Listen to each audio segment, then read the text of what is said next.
Good afternoon, class. My name is Cami Wilson, and today I would like to talk to you a little bit about nutrition labeling on food, the nutrition facts panel given on the back of consumer products found in America for my demonstrative speech. So I'm going to start you out with a little bit of a statistic.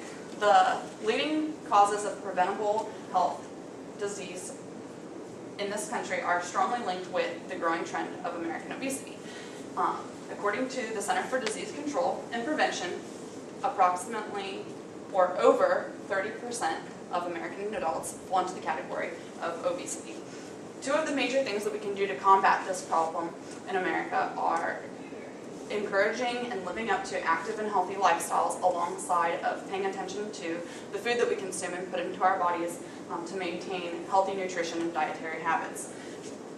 One of the best ways to maintain healthy eating habits and nutrition is to eat within your own home, buy your own groceries, and to shop along the outside of the grocery, meaning to buy fresh produce or garden produce, fresh meats, your dairy products, and then supplement that with pantryable items and processed foods.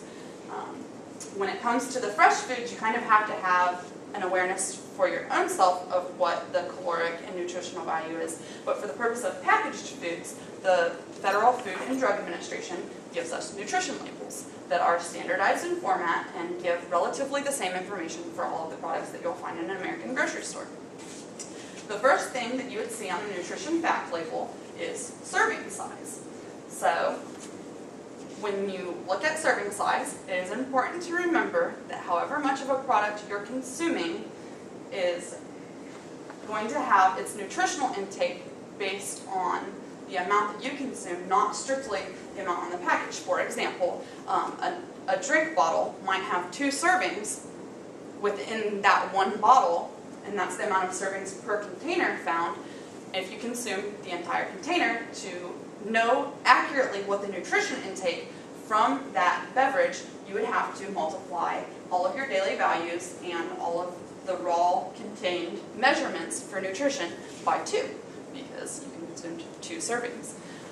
The serving limits and percent daily values contained within a nutrition facts chart are based on the average American diet, which is said to be or recommended to be approximately 2,000 calories. For different people in different lifestyles, sometimes that recommended caloric intake is actually higher or lower than a 2,000 calorie diet, and you would have to determine that for your own self. But there's plenty of tools out there to find where you sit in terms of a recommendation.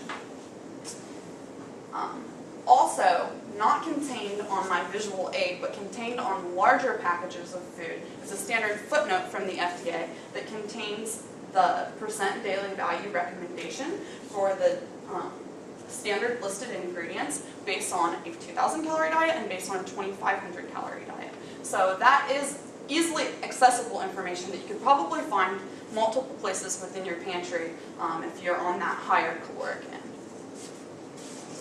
The first part of the listing, beyond serving size and standard caloric intake, is calories from fat.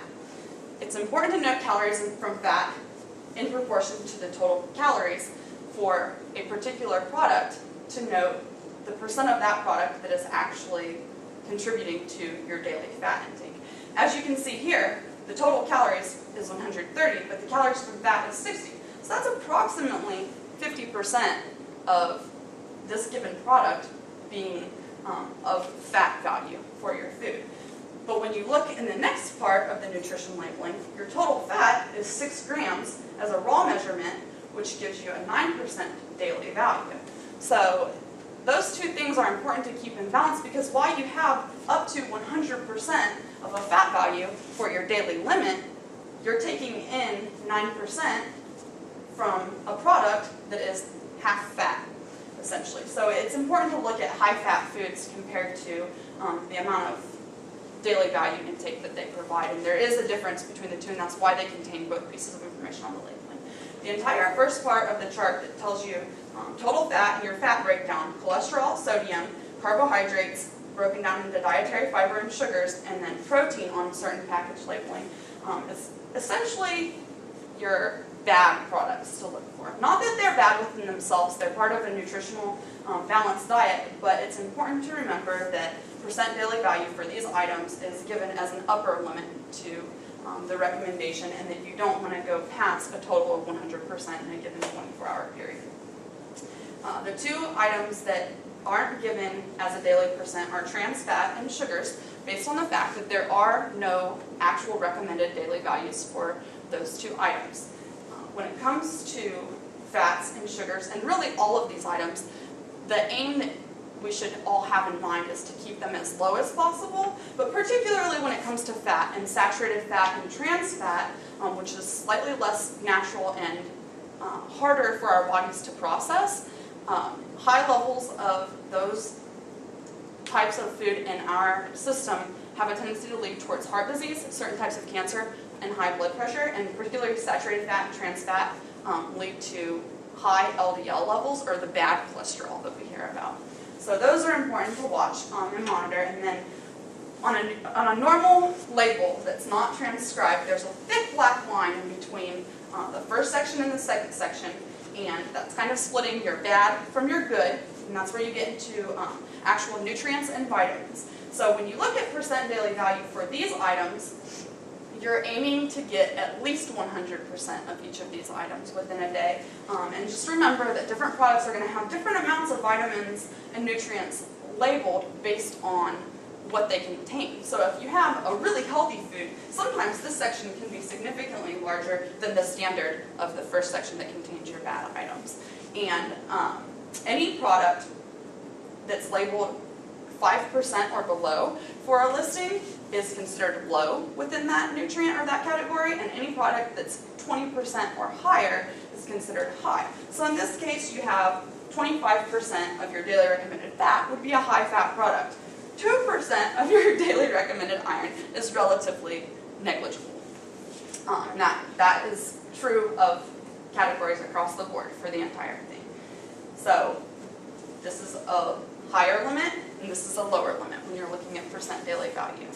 It's important to understand what it means to read percent daily value within your diet, and to read your portions and serving size based on a 2,000 calorie diet or based on your own, which might force you to make some more calculations for yourself.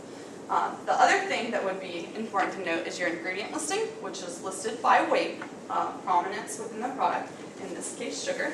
So primarily you're consuming sugar when you consume this product. The shorter the list, the better, and the more ingredients that you recognize and know how to pronounce, the better in terms of looking for less processed foods. To unveil the mystery of what this product is, one of my favorite and most weak products, Girl Scout cookies. This is for the Samoa, or the Caramel Delight. If you have 2 cookies at a time, not so bad, but how many of us actually eat 2 Girl Scout cookies when we eat Girl Scout cookies? So the bottom line is, it's about maintaining a balance. A couple Girl Scout cookies a couple times a year is probably not going to hurt you if you live an active lifestyle and pay attention to what you ingest. If you want to find out more about nutrition labeling recommendations or diet and nutrition recommendations, I would recommend the FDA and the CDC websites that are just a bundle and wealth of that type of information. I thank you very much for taking your time to listen to this presentation.